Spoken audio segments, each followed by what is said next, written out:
مش هكتب شعر، مش هكتب تاني في مرة أغاني، ما دمت أنا بكتب وفي ملطة.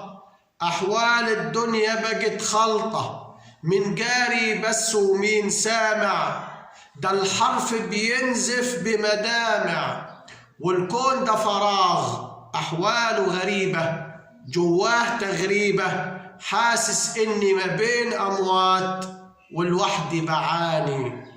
مش هكتب شعر، مش هكتب أيوة ومش هندم، وهخاصم كل الأشعار. ليه بس الشاعر كده يكتب ويعذب نفسه، على خده الدمع بينهار. وكتبنا الشعر وإيه خدنا غير حرق الدم. ليه بس الشاعر بكلامه ينصاب بالهم.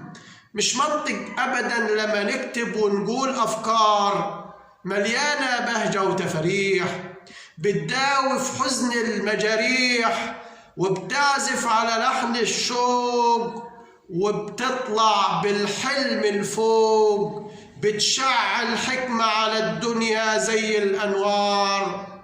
فنشوف الجاهل يتجاهل، يسخر من قولنا بغباوته، وفي عز الحفلة يقوم صارخ الشعر ده ايه، عايزين نسمع رقص ومزمار. مش هكتب شعر.